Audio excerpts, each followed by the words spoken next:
Monsieur Dohri, à la lumière de ce que vient de nous dire Monsieur Mensari, je rappelle que votre témoignage nous est précieux ce soir. Est-ce que vous pouvez nous en dire un peu plus sur ces stratégies que met en place le régime du Marzen afin de maintenir la marginalisation politique et économique du peuple du Rif? Oui, effectivement, par exemple, comme a bien dit votre invité, c'est laisser le Rifin avec euh, trop d'insuffisance, ne pas développer l'économie, ne pas avoir un système éducatif et réconciliatif aussi. Par exemple, au lieu d'utiliser le bilinguisme comme s'utilise aux États démocratiques ici en Europe, par exemple, ici en Espagne, il y a le bilinguisme à la Catalogne, la langue catalane et la langue espagnole, c'est le bilinguisme au Pays Basque. Il y a l'euskera, qui est la langue basque, il y a l'espagnol. Donc, le Maroc, non, il n'a voulu jamais que le rifin soit une langue véhiculaire à l'école. Et ça, c'est très grave. C'est pour cela l'abandonnement scolaire au RIF et le taux de l'abandonnement scolaire est très élevé. C'est pour cette raison, parce que dans le sein familial, on parle le rifin, le tarifite, qui est des langues amazirs, mais quand on va à l'école, tu es obligé de parler le dialecte marocain et étudier avec la langue le fusha, l'arabe. Et quand tu es très petit, c'est un peu difficile. Scientifiquement, les sociétés bilinguistes qui ont plus d'une langue véhiculaire, ils sont très avancés en comparaison avec les sociétés qui seulement ont une langue véhiculaire. Il y a aussi dernièrement les stratégies ou les politiques de substitution démographique. Substitution démographique, ça veut dire elle force les rifins à prendre les bateaux et de tenter d'arriver aux côtes nord de la Méditerranée ou les côtes espagnoles d'une forme irrégulière et laisser le Rif vide. Il a plus ou moins réussi dans cette stratégie néfaste pour nous. Ils ont vidé presque le Rif de ses capitales humaines, comme vous avez bien dit. C'est un capital humain rifin et je serai très correct ou très précise si je vous dis que nous sommes plus à la diaspora rifin qu'au territoire de Rif occupé, comme des rifins, des vrais rifins. Ce n'est pas des Mostaoutinines de colons, parce que s'il y a des colons au Rif qu'ils ont appris le rifin, mais ce n'est pas des rifins.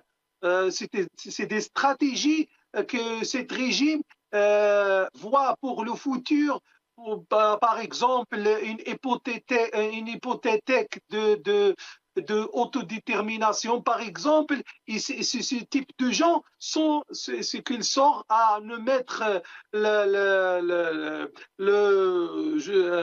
dans dans les rues, on ne laisse pas travailler bien pour notre cause souveraine. On nous dit non que nous sommes des rifins marocains. C'est impossible. Et Mohamed Ben Abdelkrim Al-Khattabi l'a bien lissé dans son document qu'il a envoyé à la Société des Nations le 1 juillet 1923, disant nous, les rifins, nous sommes en absolu, nous ne sommes en absolu pas des Marocains, comme les Allemands ne peuvent pas être des Anglais. Donc, les Marocains sont un peuple et les rifins sont un autre peuple. Très bien, Monsieur Dohri. Monsieur Mensari, au début de cette émission, vous avez fait un parallèle qui est important dans l'échiquier, dans le mouvement actuel sur l'échiquier international. Vous avez parlé justement du fait que le RIF est servi de laboratoire de guerre, que le RIF a été réprimé par une armée étrangère avec 7000 soldats, des deux royaumes finalement qui existaient en cette époque-là. Vous avez fait le parallèle. Est-ce que finalement aujourd'hui on peut faire le parallèle entre cette puissance coloniale qui est le régime du Marzen et une puissance coloniale comme celle de l'entité sioniste? Et surtout, vous avez aussi fait le parallèle avec le Sahara occidental qui aujourd'hui est en lutte pour son indépendance du régime de domination du Marzen. Est-ce qu'on peut dire qu'on est face à un régime colonisateur? Est-ce qu'on peut dire qu'il est question de toutes ces répressions dont on a parlé, dont M. Dohri a témoigné, on est face à une répression d'État colonial? Évidemment, bien sûr, nous sommes avec le même bourreau, avec des noms différents, c'est-à-dire Israël, France ou Maroc, c'est la même chose. Ce sont des occupants. La légalité internationale le dit, donc la loi le dit. Il y a des chartes, il y a des résolutions qui le confirment. Il y a des avis juridiques de la Cour internationale de justice. Énormément d'organisations savent qu'il s'agit d'une occupation, que ce soit au Maroc ou du Sahara occidental, que ce soit celle du Rif ou que ce soit celle de la Palestine. Nous sommes face à une réalité colonisatrice. Donc, il y a lieu bien sûr, de mettre les trois entités, les trois régimes dans le même panier. Donc, ils pratiquent le même modus operandi, la même politique. Et surtout, ils ont joué à ce que ce qui se passe, par exemple, en Cisjordanie aujourd'hui, se passe au Rif et se passe au Sahara occidental. C'est ce changement démographique. Y compris le mur de la honte. Oui, non, mais changer la démographie, c'est bouleverser la démographie. Faire fuir les Palestiniens de la Cisjordanie, de Gaza, et les remplacer par des Israéliens.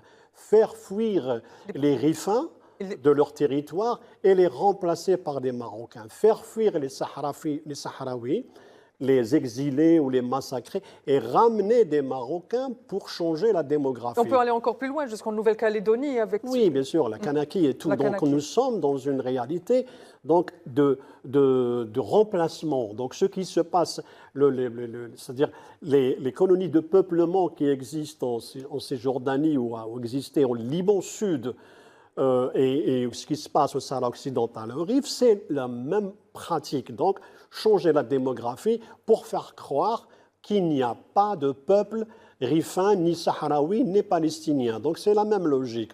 Aujourd'hui, ce qui s'est produit, c'est-à-dire les moyens utilisés militaires contre une population civile, c'est-à-dire parce que au lieu de combattre une armée régulière, celle dirigée par Abdelkrim al-Khattabi, qui avait le potentiel militaire de combattre parce qu'elle l'a démontré durant la bataille contre les Espagnols. Ils ont démontré qu'ils étaient capables militairement, qu'ils avaient une armée structurée. Il a créé une armée avec des régiments, des divisions et tout. Et en même temps, c'est la même chose pour le Polisario qui a créé sa propre armée, sans parler de la résistance palestinienne. Donc nous sommes dans une logique. Quelle a été la réponse quelle a été la réponse de l'occupant? C'est la même chose que ce qui a été produit en Algérie. C'est le massacre avec les armes de destruction massive. Les gaz, les enfumades, et bien sûr, on est arrivé jusqu'au napalm. C'est la même chose pour les Palestiniens, les bombes à phosphore, le Sahara occidental, la même chose. Sur le Rif, la même chose. Les gaz qui ont été utilisés, c'était horrible. Il y a des images qui circulent, qui ont été des témoignages d'historiens qui disent ce qui a été utilisé. Au Maroc, sur le Rif, c'est la même chose qui a été utilisée en Algérie, avant l'occupation israélienne, parce que l'occupation israélienne n'est venue qu'après 1947. Donc nous sommes vers un modèle d'occupation et de répression similaire à celui de la France, donc au parcours de l'histoire et celui des grandes puissances. Parce que comme la façon dont a été tué Mohsen Fekri en 2018 démontre qu'ils n'ont même pas un respect il a été pris pour presque de la poubelle, une ordure à benne qui le broie. Vous imaginez, donc il n'y a même pas, c'est-à-dire nous sommes face, ce qu'avait dit Hassan II, en qualifiant les habitants du Rif de sauvages, est un embrigadement et c'est resté inculqué dans les esprits de cette machine de répression qui est la gendarmerie royale, la police royale. Et lorsque les habitants du Rif se sont rébellés en automne 2017 et l'automne 2017 et l'été 2018, quelle a été la réponse? Ils ont essayé par les moyens politiques, mais les habitants et les leaders du Rif avaient dit que nous ne discutons pas avec le gouvernement parce que les véritables décisions étaient prises au niveau du palais royal. Donc nous voulons un représentant du roi pour garantir les revendications et discuter sur l'avenir de cette région. Très bien. Donc, qu'est-ce qu'il y a eu? Ils ont rejeté cette demande et ils sont revenus à la répression. C'est ça qui est grave.